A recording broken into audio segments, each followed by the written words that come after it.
Halo, sahabat The Journey, ketemu lagi bersama dengan saya di acara Discipleship Journey, menjadi sahabat dalam perjalanan memuridkan.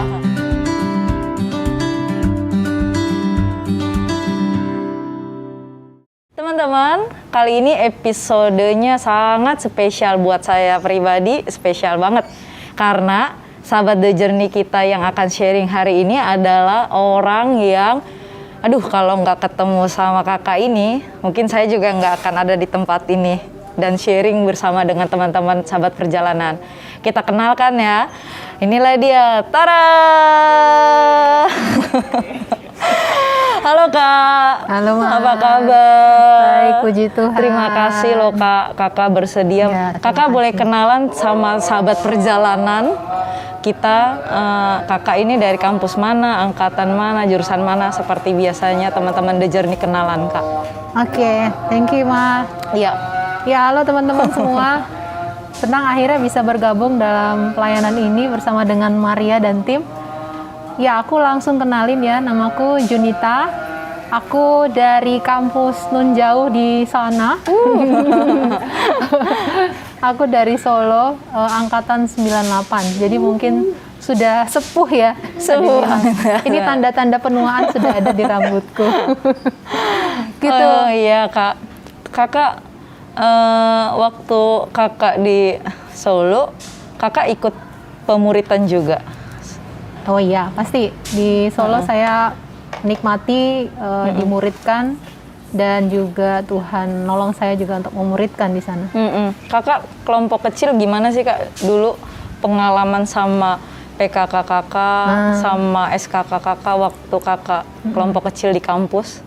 Iya, waktu itu mungkin saya ceritakan sejarah awal ya, waktu saya dibentuk Tuhan jadi murid. Itu awal tahun 98 waktu ada acara perdana persekutuan kampus antar fakultas ya.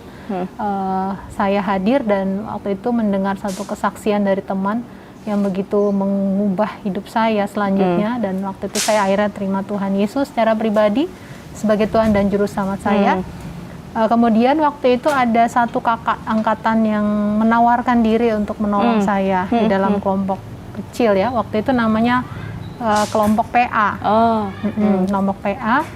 Beliau menolong saya selama saya studi. Tapi memang ya kalian tahu sendiri ya guys. Perjalanan awal itu sering kabur-kabur. Nah, jadi awal-awal saya punya kerinduan, tetapi saya tidak mau didisiplin. Jadi saya sering kabur, tapi saya mencari komunitas yang lain. Gitu. Sampai akhirnya saya hampir setahun ya tidak konsisten dalam kelompok kecil.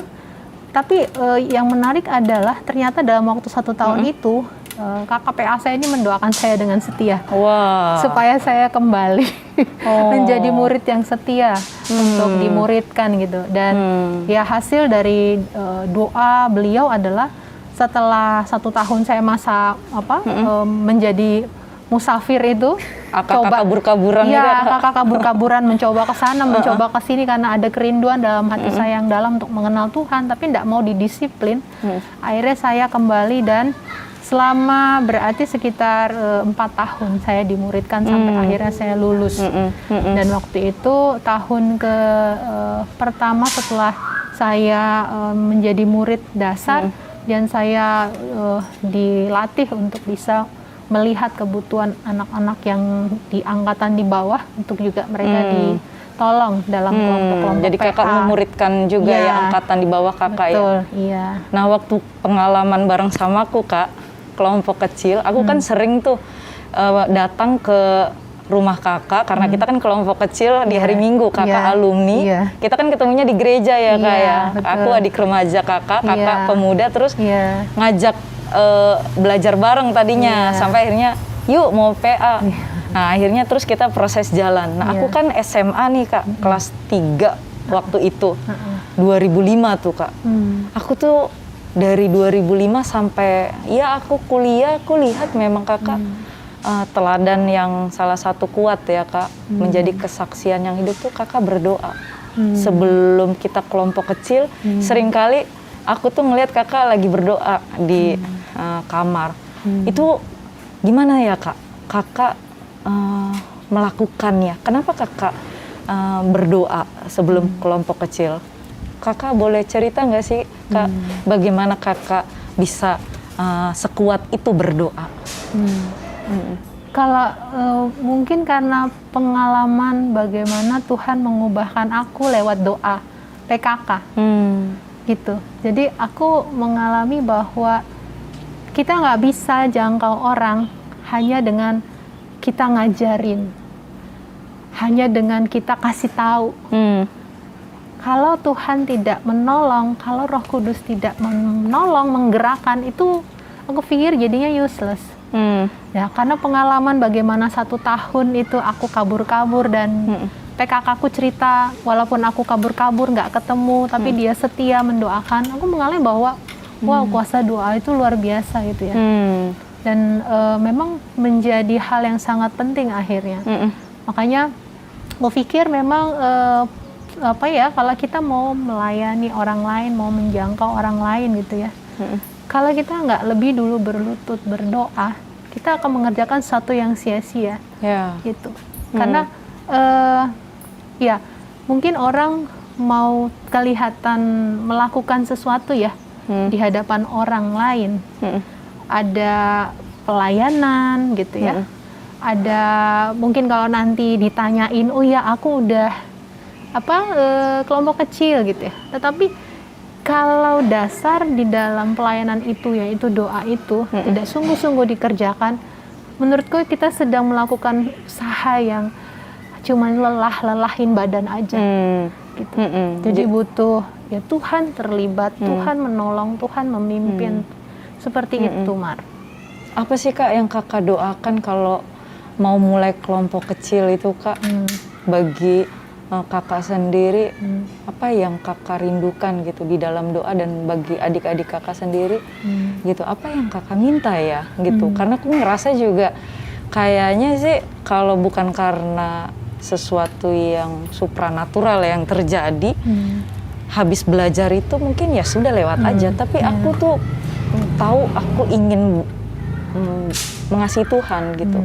Kakak tuh berdoa supaya aku kenapa ya Kak, waktu proses belajar gitu, apa yang Kakak minta ya Kak? Yang pasti aku minta supaya Tuhan mengubahkan. Perubahan itu harus dari dalam keluar. Perubahan yang membuat orang itu memiliki kerinduan dan rasa haus yang sungguh-sungguh untuk mencari Tuhan, untuk mengasihi Tuhan, untuk mengasihi sesamanya. Dan itu kan nggak mudah ya, perubahan itu kan sesuatu yang lama, perjuangannya juga mungkin buat orang itu juga nggak mudah. Nah disitulah bagaimana peran seorang kakak rohani untuk mensupport dia di dalam doanya, meminta supaya Allah menolong dia untuk bertumbuh, untuk mengalami perubahan hidup yang lama ke dalam transformasi hidup yang baru. Bagaimana dia punya kerinduan yang begitu dalam untuk belajar firman Tuhan, bagaimana dia punya hati yang besar untuk melayani orang lain. Nah itu kan terus hal yang menurutku sesuatu yang harus kita minta terus sama Bapa, harus kita minta terus pada Tuhan. Kalau kita datang ngajar gitu ya, lalu kita kasih tahu, ya itu cuma nyampe di sini kan, ya mereka. Ya bagusnya kalau misalkan kita punya waktu untuk bersama di luar kelompok, waktu bahas Alkitab, ada waktu-waktu di luar itu kita bisa bersama-sama, itu bagus, lebih bagus. Tetapi kalau Tuhan tidak membuka hati orang itu pada sesuatu, ini gue kok punya kerinduan yang seperti ini nih, gitu. Ini gue pengen loh mengalami perubahan seperti ini loh. Nah, itu diawali dengan doa, Mar. Jadi Kakak memang merasakan kekuatan doa itu menolong Kakak berjuang buat adik-adik dalam penggembalaan juga, pengajaran Kakak, dan melihat perubahan hidup adik-adik yang Kakak layani dalam kelompok kecil itu mereka bertumbuh jadi murid ya lewat doa-doa juga, Kak. Iya, pasti itu. Dan di lain sisi aku juga membutuhkan Tuhan dong. Bukan hanya untuk mereka yang dilayani, tetapi aku pun membutuhkan Tuhan untuk memberikanku kekuatan, untuk memberikan aku hati. Karena kan kadang-kala ya tanpa kita nggak ini ya, nggak pungkiri ya. Ada rasa kita tawar ya untuk melayani kan. Iya Kak. Ada rasa nggak selalu kita on fire ya Kak. Betul. Apalagi dengan banyaknya pergumulan, dengan banyaknya hal yang harus dikerjakan. Saat mikir, aduh mau ketemu gitu kan, ngerasa aduh gitu kan ngerasa. Ada ya Kak. Kakak juga ada malesnya gitu ya. Pernah. Ya ketemu. Iya pernah rasanya. Ya mau ketemu. Nah disitulah waktunya aku harus berdoa, minta Tuhan charge lagi akunya. Supaya aku punya belas kasihan seperti Tuhan, supaya aku bisa menolong orang lain sebagaimana yang Tuhan mau sejak awal. Dan memang itu sangat menolong ya. Jadi bukan hanya bagi kepentingan orang yang dilayani, tapi juga bagi kepentingan kita sebagai PKK. Iya ya Kak. Jadi di dalam kelemahan PKK juga doa menolong untuk kita bisa dalam kondisi-kondisi yang tidak selalu on fire. Betul. Doa itu juga sangat penting. Betul sekali. Dalam kehidupan seorang pemimpin rohani ya Kak. Betul sekali. Oke. Betul sekali. Aku ingat ada satu ilustrasi yang dari dulu waktu aku di Solo itu sampai sekarang aku sangat nempel gitu Mbak, di dalam hatiku. Waktu dulu ada staf senior Perkantas Solo bilang bahwa kehidupan kita sebagai anak-anak Tuhan itu kan seperti pohon ya. Kehidupan kita yang bagian yang di bawah itu akar pohon yang tidak terlihat, itu sangat menentukan bagaimana profil pohon itu, kekuatan dia, kemudian daun-daunnya, lalu buah yang dihasilkan, itu sangat menentukan. Bagian bawah itu adalah sesuatu yang sebenarnya yang nggak kelihatan sama orang, yaitu persekutuan pribadi kita, doa-doa kita, kehidupan firman, seperti itu. Itu nggak kelihatan sama orang. Ya kau lakukan di kamar, nggak ada yang tahu kan? Tetapi itu sangat mendukung, sangat menentukan bagaimana hidupmu di atas. Ya, seperti itu juga kalau misalkan kita merindukan anak kelompok kecil yang belajar firman, yang punya kerinduan hati untuk belajar firman, sungguh-sungguh punya anak kelompok kecil yang mau taat, punya anak kelompok kecil yang rindu untuk melayani orang lain, ya kau harus berjuang. Berjuang pasti di dalam anugerah Tuhan ya. Kau harus berjuang punya waktu yang sungguh untuk menolong mereka di dalam doa-doamu. Itu nggak ada orang yang tahu kan. Waktu kau bergumul dengan air mata, membawa mereka satu persatu dengan dosa-dosa mereka di hadapan Tuhan. Lalu ya seperti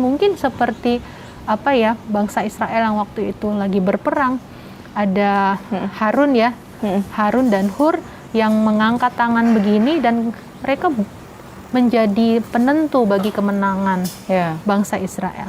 Pada waktu tangannya diturunkan mereka kalah, tapi pada waktu tangannya diangkat mereka menang. Nah seperti itu doa-doa PKK. Anak kelompok kecil itu berjuang mati-matian dengan kehidupan mereka sehari-hari. Pergumulan mereka dengan dosa masa lalu. Nah kita tuh seperti Harun dan Hur yang membawa mereka, yang mungkin lebih tepatnya berperang untuk mereka di hadapan Tuhan. Dan itu sangat penting. Itulah kita hadir untuk jadi PKK yang berdoa ya Kak. Betul. Tapi kakak kalau berdoa itu apakah mau pas kelompok kecil doang atau kakak memang mengkhususkan jam-jam doa? Kakak kan AKK-nya nih beberapa kelompok, banyak. Bahkan di Untirta sekarang, generasi yang hari ini masih ada di kampus, ini tuh buahnya akar buah pohon kelompok kecilnya Kak, itu kan dari kakak. Itu kakak doa yang seperti apa sih Kak, jam-jam doa kakak? Ya, sebenarnya kalau Maria bilang begitu ya itu anugerah ya, anugerah.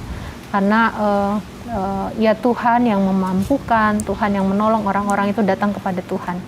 Gitu.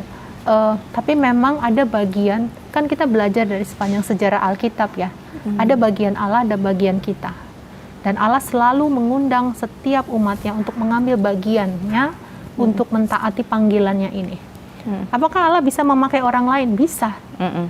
Jadi nggak tergantung dari kita sebenarnya. Tetapi ketika kita dipanggil untuk satu tugas pelayanan dan kita merespon dengan taat, ya kita kerjakan bagian kita. Salah satunya berdoa untuk mereka.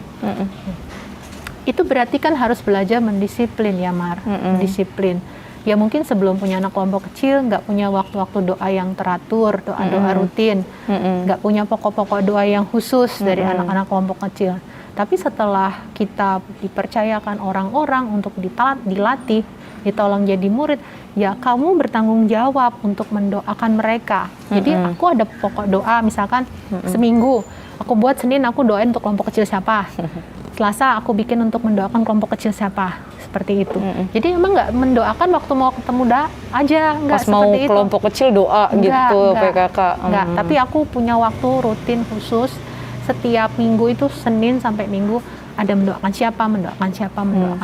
Ya walaupun aku harus jujur mengakui kan nggak selalu ya konsisten gitu.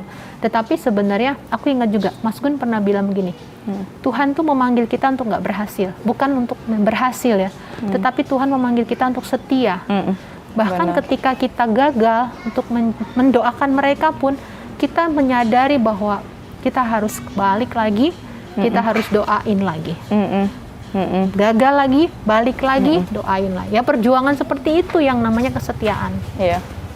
Ya, kelompok kecil itu bukanlah cuman bahas bahan, membangun relasi, tapi juga ternyata sesuatu yang utama dan nggak boleh terlupakan. Doa itu harus hadir ya Kak, di dalam prosesnya.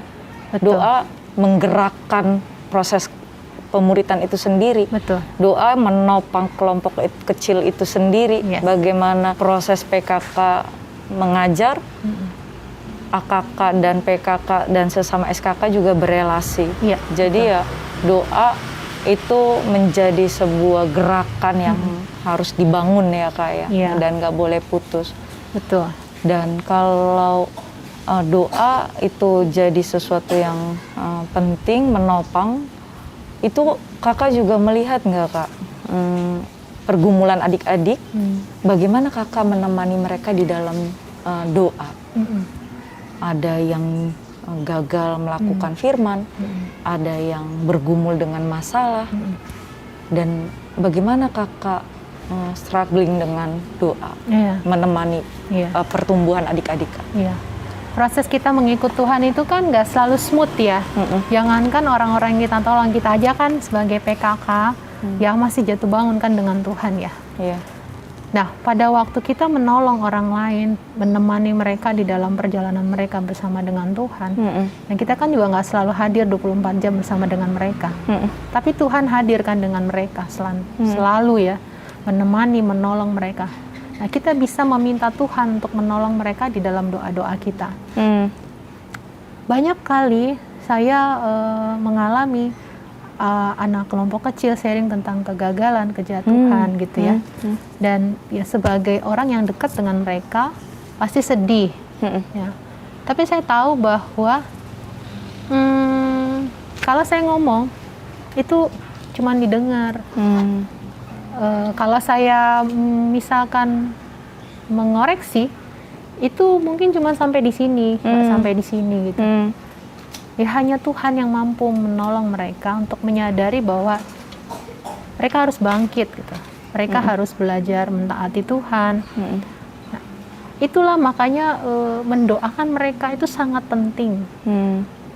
Bergulat di dalam doa kepada Tuhan itu sangat penting. Meminta Tuhan